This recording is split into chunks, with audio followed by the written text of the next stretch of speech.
In this video, we're going to talk about how you technically don't have to do all the iOS 14 stuff anymore. And some of you might be like freaking out like, oh my God, what? Like I spent all this time and I bought a domain and I did all this stuff and I don't have to do it anymore. And the answer is kind of yes, but I'm still strongly recommending that you do anyways. And I'll show you what I mean. So if I share my screen here, go to this resource center thing that a lot of you probably ignore. There's this thing. And by the way, I only knew this because I had some consultation calls with people and they had their stuff set up incorrectly, but they were still able to run conversion campaigns. And I was like, what? And then I looked on here and I was like, events not prioritized for iOS 14.5 can be used. And let me zoom in aggressively as much as I can. Events not prioritized for iOS 14 can be used. Previously, you could only use up to 8 prioritized events for each domain where your pixels were placed. To provide with more flexibility, you can now run ad sets using events not prioritized for iOS 14. However, they may not deliver to people who have opted out of tracking on iOS 14.5 related devices. So if we click Learn More, basically what this means is if you can't do all the iOS 14 stuff or you don't want to, you don't have to. But your ads won't run to people who have opted out of tracking. And you might think like, well, if people opt out of tracking, I can't get conversions from them anyways. And you're only kind of right, because when I run a conversion campaign nowadays with all this iOS 14 stuff, if I get 1,000 conversions, in the past I might have had like 1,050 on ToneDen or Hyped It. And I've seen some cases where I might have 1,000 conversions on Facebook and like 1,800 on ToneDen, or like 1,300 on Hyped It. And that's just because Facebook is missing their conversions, but ToneDen and Hyped It still track them because they're not using a pixel.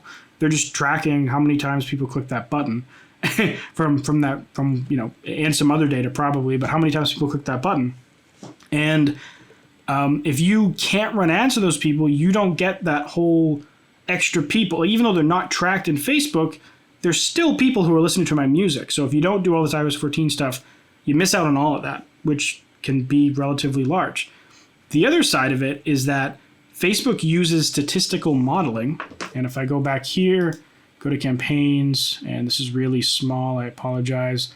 If I go to results and I mouse over this, there's this like disclaimer here. Statistical modeling may be used to account for some conversions. So even though you can't track some people to opt out of conversions, Facebook uses different methods to approximate when people have converted. I have no idea how accurate it is. I'm sure there's some paper that they've published about it, but you can't run to those people, period. Meaning your conversion costs are probably going to be worse if you don't do this iOS 14 stuff.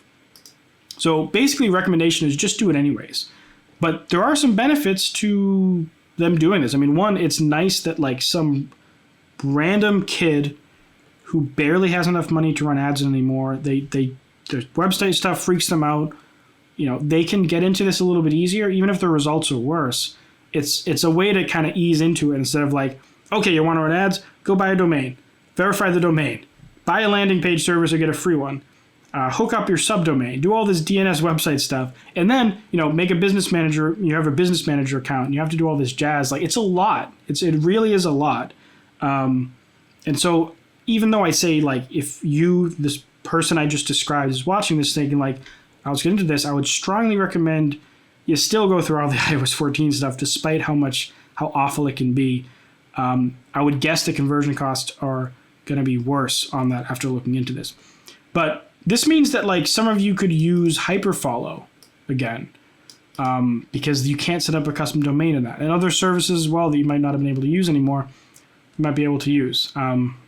So I would consider reading through this a little bit more and seeing if you might want to consider trying this or not. But I wanted to just bring this up because it's interesting and also it's somewhat clickbaity in a way. So I thought people would be interested in watching this video. Anyways, if you want to learn more about Facebook ads, check out this playlist right here. Although if you're watching this, you probably already know a lot. And this video at the bottom is about YouTube. Thanks for watching. So thank you very much for watching, and I'll see you next video. Bye.